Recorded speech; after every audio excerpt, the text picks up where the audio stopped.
Chapter 6, Part 2. Now join us in Myrrh and get to know everyone a bit more. I pulled a throne-type chair out from under the table as Kadrina took the chair next to it. As I went to take my place, Carithus, Kadrina's father, told one of the servants to gather me a plate of myrrh, which I interpreted as food or breakfast. Finally, I thought to myself. I felt something fuzzy and warm latch onto my leg. The feeling reminded me of sitting at this table before. I looked down to see a wide, blue-eyed creature, only being 1 foot high with bright, soft, crystal white fur with long, floppy ears and a little blue, round marble nose. Not having any teeth but slipping its long, greeny tongue to slowly lick my shin. "Cloud," I said to him, remembering my furry friend from a life ago. In my mind I heard, "Master, master, master, master, master," as he nozzled my calf area and shin affectionately. I had indeed forgotten he was telepathic. "I missed you, little guy," I voiced back with my mind. I looked back up from my old pal because the servant had just put a plate of different assorted things directly in front of me. I scanned the plate to see if anything was edible.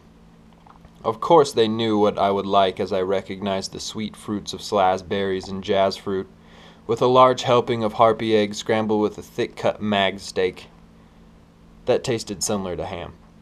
I had not seen any silverware, but quickly remembered when I saw the large platter of sweetbread that you ate with your hands. I grabbed a slab of everything and made a little sweetbread burrito and started to devour the sustenance. Carithus spoke to the other three at the table. "Please excuse me and the young Master Copeland. We must speak." The three rose up and did a hand gesture, followed by some sort of salute to Carithus. To Calithus. They walked away, talking between themselves, murmuring and glancing back quickly, giving me weird looks. Carithus began speaking.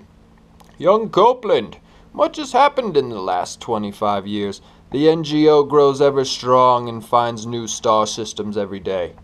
I do not know how much you will remember about your past, but I will bring you up to date on current elements we're dealing with. Let me explain it like this." He lifted up his robe sleeve and his LO displayed a chart of the universe on the brilliant hollow display. The systems then began to change color to red or blue. A vast majority started flooding the color red, sweeping from the top quadrant starting point and working like two hands on a clock going opposite directions, until the red color stopped at 8 o'clock and 5 o'clock. The remainder was colored blue, clearly still protected by the Galactic Light Alliance. Rewind the chart 25 years prior and I saw how much had been done in my absence. Wait, did I just think that? I thought to myself. I was starting to be self-aware of my current soul being reawoken. Carithus then spoke. "We are currently engaged with the NGO on 2 fronts here." He pointed to the planetary system on the borderlands between the blue and red controlled areas. "Obtrusa Prime," I said, astonished. "Correct, young Kalidar," he said. I shot him a glance, pierced with his words. "Young Copeland, of course, pardon my impatience and excitement. So much going on in my world these days, don't know who is a friend or foe. The line is clearly shown on the maps, but all lines are erased. The NGO has infiltrated almost all of our controlled systems and are slowly taking them over one by one, coming straight here, straight for Azura." I felt a strange churning inside myself as he spoke his words. Pain and anguish emanated from my soul. I felt responsible in some part for letting all this happen, even though I myself had nothing to do with it. "What can I do to help?" I asked him, with sincerity in my eyes. He looked at me and replied, "All that you can, young Copeland." I felt pride and anticipation race through me. I knew in my mind and heart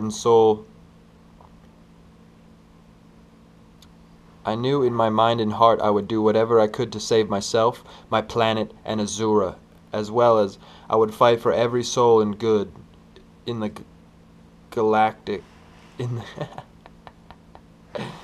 and I will fight for every soul of good in the galaxies across the universe. A rumble started to pulse through the building.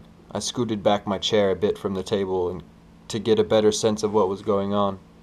A blinding light entered the room, causing me to shield my eyes by throwing up my hands and arms. I felt the warmth emanating from it as it definitely came closer and closer towards me. I shouted, "Carithus, what's going on?" I heard no reply from him, but I heard later on he said, "I can't believe this. He's the one," quietly to himself. My feet were raised off the floor as the light grasped me in midair. It swirled around me and buzzed with inaudible sounds penetrating every pore in my body. It was entering my pores, my ears, my nose, my mouth. It entered my body completely. I felt the rush of white light as it entered me and touched every organ and blood cell, giving me power, giving me new senses. I slowly landed back upon the ground, looking down at my arms that had now a luminescent glow about them. You could see the light force now inside my body, living symbiotically with myself. I could now process information faster, I thought to myself, as many different ideas and thoughts raced through my head. I took a step, and when my foot touched the floor, a light shockwave shook off and dissipated, like the floor was water and my foot was a stone, but it did not sink, but just only broke the surface. I raised my head upwards and closed my eyes. I could feel the hums of my new heart. I moved my arms toward each other to meet in the middle of my chest. I focused on learning fully about what had just really happened and what it meant. Simultaneously, my mind ran through the lifetime's worth of thoughts and deductions, and searching through newfound memories passed through them into my own, as if they were my memories all along. I leaned my head down just for a few seconds, later to find Carithus and Kadrina staring into my chest region with amazement. I looked down to see a ball of light swirling and bouncing back and forth between my hands. "This here," I told them, "is the heart of the light." And I released my hand barrier, and the heart of the light swirled happily in circles around my body, coming to a rest over my left shoulder. "His name is Hull."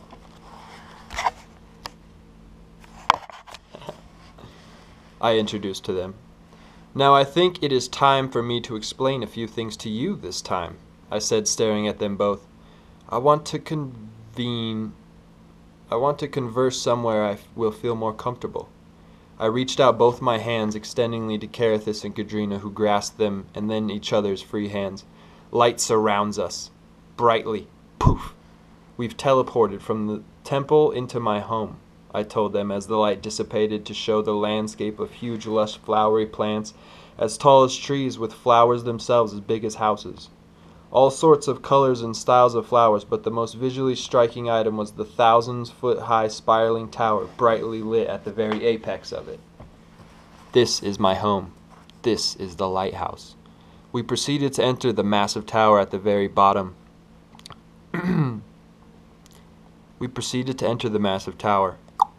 At the very bottom was a huge, round waiting room with couches and chairs, with a winding spiral staircase as far as the eye could see upwards. I proceeded to go towards the stairs. Carithus spoke out, "Kalidar, must we climb all these stairs? Let's converse here." "Nonsense," I told him, with a hidden grin. "Follow me." I almost wanted to say my name was not Kalidar, but I did not speak up. They followed me closely towards the stairs. I took the first step, the second step, and the final step into the light domain at the very peak of the lighthouse. Carithus and Kadrina both looked backwards and down the thousands and thousands of stairs somehow that had been instantaneously bypassed. They turned back and followed me into the main chamber. Hull was still over my shoulder and floated over to his usual resting place in the nest directly in the top middle of the room. I summoned 3 crystal chairs to appear, 2 side by side with one in front, for them to face me. "Please sit, we have a lot to discuss," as they took their seats. Hull proceeded to move to the very top of the lighthouse, activating the light beacon and bringing the lighthouse fully to life.